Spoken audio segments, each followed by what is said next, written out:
Halo Sobat Alternativa, balik lagi ke video kali ini kita akan bahas terkait dengan huruf tebal. Nah, apa sih sebenarnya huruf tebal itu? Huruf tebal itu adalah huruf yang dituliskan dengan jarak yang lebih besar daripada huruf pada umumnya. Terlihat lebih besar dibandingkan huruf biasanya. Ini terlihat dari proporsinya ya teman-teman ya. Nah, di mana saja sih penggunaan huruf tebal? Yang pertama, huruf tebal itu dipakai untuk menegaskan bagian tulisan yang sudah ditulis miring. Nah, ini adalah aturan yang pertama teman-teman ya.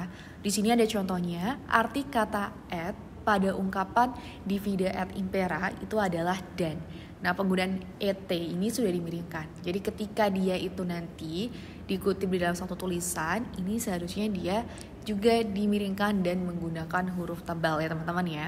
Di sini penulisan divide et imperanya harusnya dimiringkan semuanya teman-teman ya. Ini ada kesalahan tadi.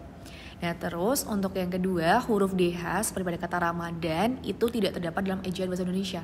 Penggunaan DH itu harusnya dia ditulis miring teman-teman, dan ketika dia dikutip di dalam suatu ungkapan, untuk menegaskannya kita perlu memakai huruf tebal untuk penulisan katanya atau hurufnya saja yang dikhususkan seperti itu. Nah, lanjut untuk contoh yang kedua.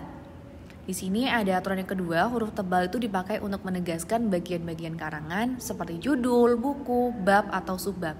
Nah, di sini contohnya ada bab 1 pendahuluan. Ini biasanya teman-teman nanti akan lazim ketika kalian menulis suatu karya ilmiah, entah itu makalah, entah itu paper. Ini seringkali ada penulisan seperti ini. Jadi bab 1 pendahuluan itu dia ditulis huruf tebal dan memakai huruf kapital. Kalau untuk subbabnya, latar belakang, masalah, dan tujuan itu tetap menggunakan huruf tebal, tetapi cuman menggunakan huruf kapital di setiap awal katanya, kecuali untuk kata tugas. Nah, di sini ada catatan teman-teman, dalam naskah tulisan tangan atau mesin tik bukan komputer, itu huruf tebal ditulis atau ditandai dengan garis bawah 2 kayak gitu. Nah, di sini teman-teman ada soal, silakan teman-teman untuk di-post terlebih dahulu videonya dan nanti teman-teman bisa dijawab ya. Oke, kita masuk ke soalnya, manakah penulisan yang benar sesuai dengan kaidah. Kita lihat di opsi A itu ada penulisan 1.1 latar belakang dan masalah. Di sini dia itu kesalahannya penulisannya teman-teman, dia caps lock semua atau menggunakan huruf kapital semua. Ini salah ya. Seharusnya itu cukup di setiap awal kata yang saja yang kapital. Nah, kata dan itu juga tidak perlu kapital teman-teman. Ingat karena dia adalah kata tugas. Jika kita mengingat di video sebelumnya untuk huruf kapital, kata tugas itu tidak perlu kapital kecuali jika dia nanti memang di awal kalimat. Jadi di sini salah ya. Kalau yang B, latar belakang dan masalah, ternyata di sini dikasih garis bawah nih. Nah, ini nggak boleh juga teman-teman, seharusnya dia itu ditebalkan seperti itu.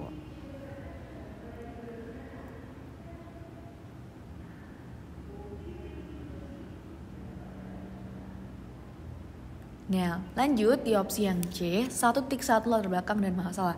Nah, ini adalah opsi yang paling tepat teman-teman. Penulisannya dia menggunakan huruf kapital setiap awal katanya, kecuali untuk kata tugas. Yang dan ini nggak perlu kapital, dan itu sudah sesuai.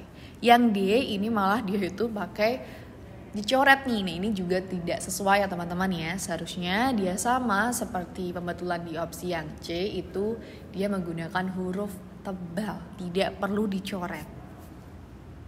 Selanjutnya opsi terakhir yang E, 1.1 latar belakang dan masalah. Di sini kesalahan dibentuk kata dan. Ingat tadi sudah aku mention teman-teman bahwasannya kalau kata tugas ya seperti dan, ini dia tidak perlu menggunakan huruf kapital. Dia cukup ditulis dengan huruf non kapital atau huruf kecil saja seperti itu. Ini berlaku untuk semuanya.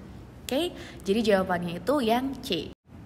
Oke, see you di next video.